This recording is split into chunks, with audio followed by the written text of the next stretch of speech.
The Treaty of Versailles, signed after the world conflict then known as the Great War, is commonly viewed as one of the most controversial compromises in history. The victorious Allies, in their position of power, dictated a harsh treaty aimed at Germany, which historians often cite as a major factor leading to a Second World War. However, the severity of the treaty was not completely unprecedented, and certainly had justification. Its role in causing World War II may well be a result of the failure of will to enforce its terms rather than due to the flaws in the treaty itself. It was understandable but regrettable. In other words, the French in particular, the Italians to a lesser extent. It was understandable that they wanted some kind of retribution. The Treaty of Versailles imposed harsh financial conditions on Germany. It prohibited construction of armored cars, submarines, aircrafts, as well as conscription was banned. Germany also had to make huge territorial concessions, losing Alsace-Lorraine to the French, their overseas empires, and the Rhineland was to be permanently demilitarized by Germany and occupied by France for 15 years. Germany was also forced to pay war reparations to the Allied powers in the staggering amount of $55 billion. Germany lost 10% of its land, 12.5% of its population, 16% of its coal, and 40% of its iron industry. In some part, the treaty served as revenge for similar terms enforced by Germany at the end of the Franco-Prussian War and as an extension of the long-standing bitterness between the two countries.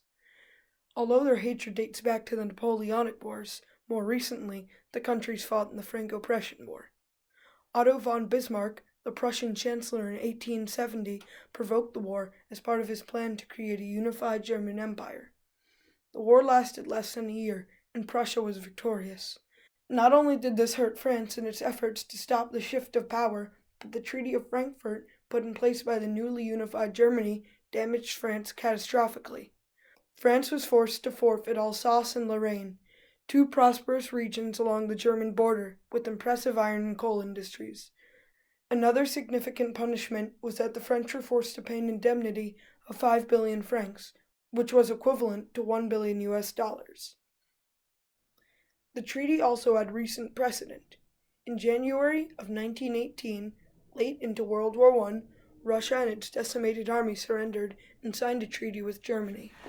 Russia was in no way, shape, or form prepared to engage in a world war, not economically, not industrially, not militarily, not politically, or any other way. The Russians, who could not even supply their military, would simply give rifles to soldiers in the front line, and the instructions to the guys in the back is that when those guys go down, you just pick up their rifle and continue.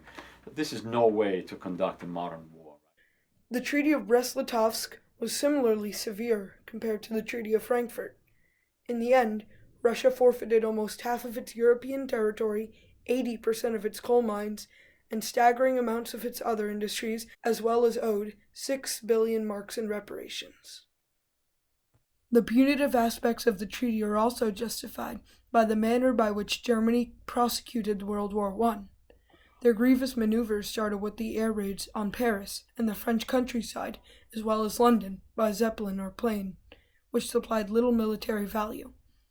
The only goal of this warfare was to terrorize cities and reduce them to rubble. Hundreds of innocents were wounded and killed in these unjustified attacks. On June 13 of 1917, German Gotha bomber planes hit London in a daytime air raid. It was the deadliest bombing of the war, with 432 injuries, 162 deaths, including 46 children.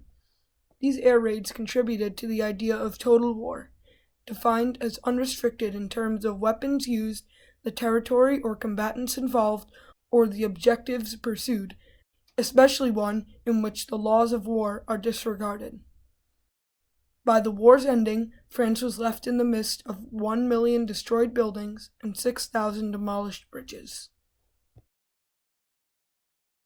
There were areas of the French countryside that were completely destroyed economically and environmentally. You couldn't grow anything. To create in the minds of the Allies that the Germans were responsible for all of these terrible things, and therefore we have to punish them in such a way that they will never ever consider waging war in the same way. Another instance of total war tactics used by Germany was poison gas. Use of chemical weapons became a widespread tactic and accounted for 1 million casualties, either dead or wounded. The sheer carnage helped to shape the compromise that followed. Although France had many reasons to impose such harsh terms, Germany also had reasons against it. When writing the treaty, Germany's representatives were excluded from the negotiations, with no say in determining their own fate. When the document was finished, they would be invited to accept or decline the terms, with no real choice. Germany couldn't even anticipate the harsh terms that the Treaty of Versailles would enforce on them. At first, their surrender was based on the promise of a fair peace. Germany hoped that the treaty created would reflect Woodrow Wilson's 14 points, which provided a peace plan that included fair guidelines that not only applied to Germany, but the entire world. However, the U.S. President's 14 points were instead rejected, and Germany was left to be crushed under the Treaty of Versailles. Not only were the harsh terms unexpected, they were also a massive insult to Germany's sovereignty. The treaty completely demilitarized Germany. It essentially stated that Germany no longer had the right to defend herself. Germany was forbidden to produce any armored cars or submarines, to establish an air force, and their army was reduced from 13 million men to as few as 100,000 men. A once powerful German navy, containing 24 proud dreadnoughts, was converted into just 6 small coastal battleships.